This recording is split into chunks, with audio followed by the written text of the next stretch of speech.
Hey, happy weekend. This is Market Moves coming at you, and what I'm going to do today in this video is give you some tips and tricks on how to use the market mover indicator to make better decisions, better trades throughout your week. Stay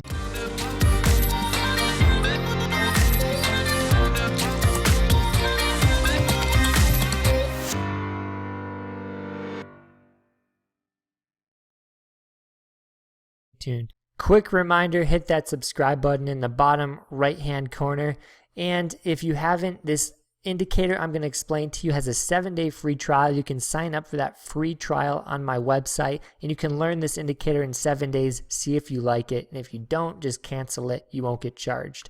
So we're going to just get into this right now. Alright, so what I have here is the Apple 1 hour chart, and what I'm going to do is show you some extra ways to trade the indicator so you don't just trade the buy and the sell signals, because there's a lot of value in the indicator aside from that. Because when the Apple tanked last week and we had a huge buy signal, Apple moved about, let's say, $10 from the lows, and that is a huge move for Apple because its volatility is historically so low.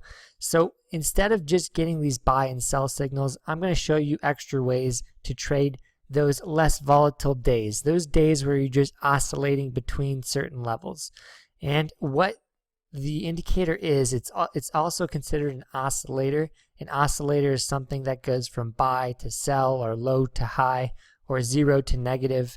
And when something oscillates, you can set up levels where you think is a slight buy or a slight sell. And what I did here is I found some key support levels for Apple, and these levels Apple has respected in terms of it's bounced off of on the market mover indicator. So if you find these for certain stocks, you can trade these levels and just sell a little bit prematurely, but as long as it doesn't go too far above this line or this range, then your sell or your short should be good all the way down. And you just have to, this is good for traders who are good with risk management and know how to get in and out of trades well. So basically what I would do with Apple is, if I had a signal and let's say Apple was starting to bounce around this level here and it had two touches, so I have two bottom touches here. On the top touch on this, let's say it looks like it's 0.27 over here. On the top touch of the 0.27, I would end up shorting it, and it wouldn't really move lower until the next day, where we gap down below the next yellow level. So that would be a great buy, that would be a great trade in this system. And if you do trade these support levels, or I call them slight sell level and slight buy level, then you can make profitable trades and get more use out of the indicator. So let's just go to another stock. Let's just go to Tesla. These are some of my favorites to check out. So the second tip / trick to trade this indicator is with something called divergence. And divergence is something very common with all indicators. It's when the indicator gives a reading that is higher than the previous reading. So right here we got a buy signal in Tesla, and that would have been a 40-point move if you bought when the signal hit.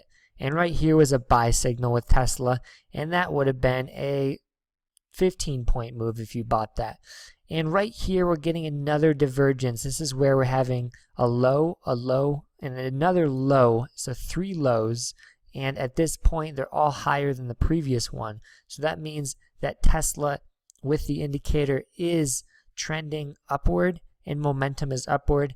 So at this point you would be taking some longs, because as we get bounces that are higher, we're going to get this huge oversold bounce, and these are the good ones where you start making money and taking profit. So that is something else I look for, is divergence. So just to review, with Apple we had range trading with the indicator. If it stays within a certain range, you can play the top end and the low end, and that's super valuable. And I'm going to use that this week, and I'm going to show you how it's best used. And then with Tesla, this is an example, classic example of divergence trading. It's where once it pops off that the next low, that's when you buy.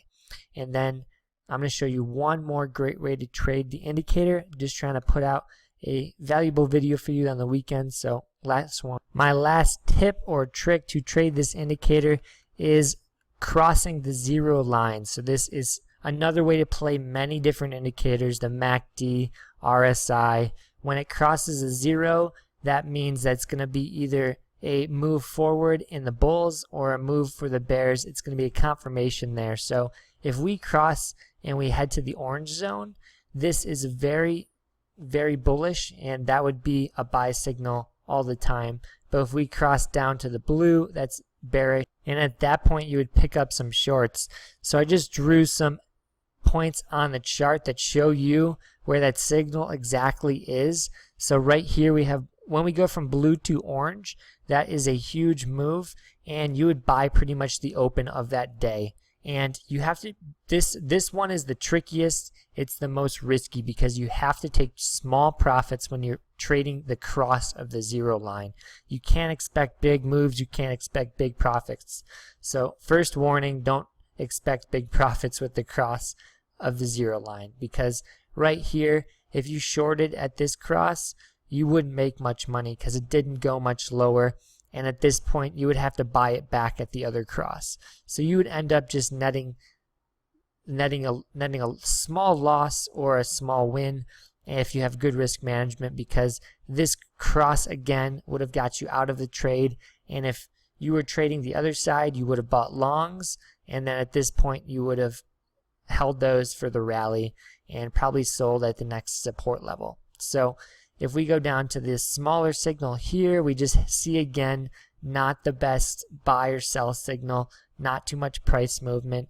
But yet again, if you do, you are going to get small profits. So, and sometimes if there are big uptrends and you see the chart just violently going down into the blue zone, then once you short there, you're going to see much larger profits. It's going to be a better signal when the slope of the line is more extreme. So that's what we got in this last signal, and from here you would have got maybe like 10 points in Netflix.